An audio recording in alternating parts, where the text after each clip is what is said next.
मौलवी साहब हाँ जी। एक सवाल का जवाब दियो। हाँ, पूछो।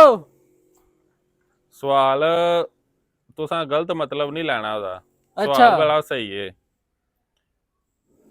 दसो हाँ केड़ी शै सी ये जेड़ा एक मर्द अपनी बेटी की देख सकता है, अपनी बीवी की देख सकता है, अपनी बहन की देख सकता है, लेकिन अपनी माँ की नहीं देख सकता।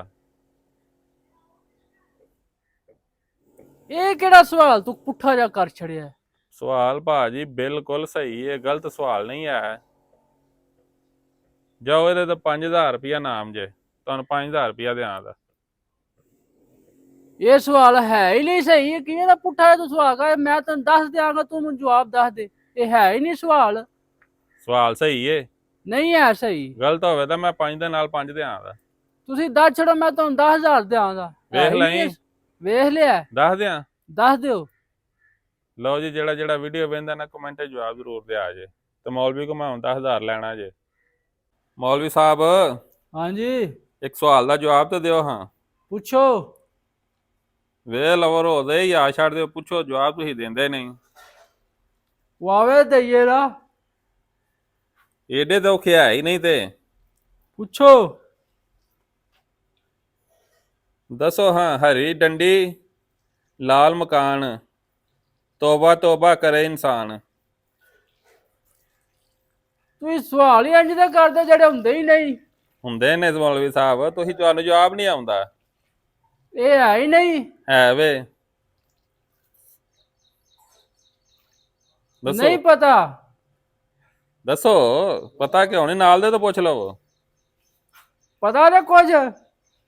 ਨਹੀਂ ਭਾਜੀ। ਇਹ ਮੇਰੇ ਤੋਂ ਵੀ ਗਿਆ ਗੁਜ਼ਰਿਆ ਹੈ। ਵੇਖ ਲਿਆ ਏ। ਨਹੀਂ ਪਤਾ। ਮੈਂ ਦੱਸ ਦਿਆਂ। ਦੱਸ ਦਿਓ। ਹੂੰ, ਦੱਸ ਦਿਓ। ਵਾਕਈ ਨਹੀਂ ਪਤਾ? ਨਹੀਂ। ਲੋ, ਜਿਹੜਾ ਜਿਹੜਾ ਵੀਡੀਓ ਵੇਖਦਾ ਨਾ ਕਮੈਂਟ 'ਚ ਜਵਾਬ ਜ਼ਰੂਰ ਦਿਆ ਏ। ਮੌਲਵੀ ਸਾਹਿਬ ਹਾਂਜੀ। ਇੱਕ ਸਵਾਲ ਦਾ ਜਵਾਬ ਦਿਓ। ਹਾਂ, ਪੁੱਛੋ ਭਾਜੀ ਇਹ ਕਿਹੜੀ ਗੱਲ ਹੈ? ਵੇਖ ਲਿਆ ਏ। ਕੋਈ ਗੱਲ ਨਹੀਂ ਪੁੱਛੋ ਤੁਸੀਂ। ਦੱਸੋ ਹਾਂ ਕਿਹੜੀ ਸ਼ੈ ਸੀ ਏ ਜਿਹਨੂੰ ਜਿੰਨਾ ਵੀ ਖਿੱਚੀਏ ਓਨੀ ਛੋਟੀ ਹੁੰਦੀ ਜਾਂਦੀ ਏ। ਜਿੰਨਾ ਖਿੱਚੀਏ ਛੋਟੀ ਹੁੰਦੀ ਜਾਂਦੀ ਹੈ। ਹਾਂ, ਜ਼ਬਾਨ। ਨਾ ਨਾ, ਜਿੰਨਾ ਖਿੱਚੋ ਤੇ ਓਨੀ ਛੋਟੀ ਹੋਏ ਦੀ। ਗਡੋਇਆ। ਨਹੀਂ ਨਹੀਂ, ਨਹੀਂ ਪਤਾ ਭਾਈ। ਵੇਖ ਲਿਆ ਜੇ। ਨਹੀਂ ਪਤਾ। ਸੋਚ ਲਓ ਫੇਰ ਇੱਕ ਵਾਰੀ। ਨਹੀਂ ਸਮਝ ਆਉਂਦੀ ਪਈ। ਲਓ ਜੀ, ਜਿਹੜਾ ਜਿਹੜਾ ਵੀਡੀਓ ਵੇਖਦਾ ਨਾ ਕਮੈਂਟ 'ਚ ਜਵਾਬ ਜ਼ਰੂਰ ਦਿਆ ਜੇ। ਇਹਨਾਂ ਨੂੰ ਤਾਂ ਕੋਈ ਨਹੀਂ ਪਤਾ।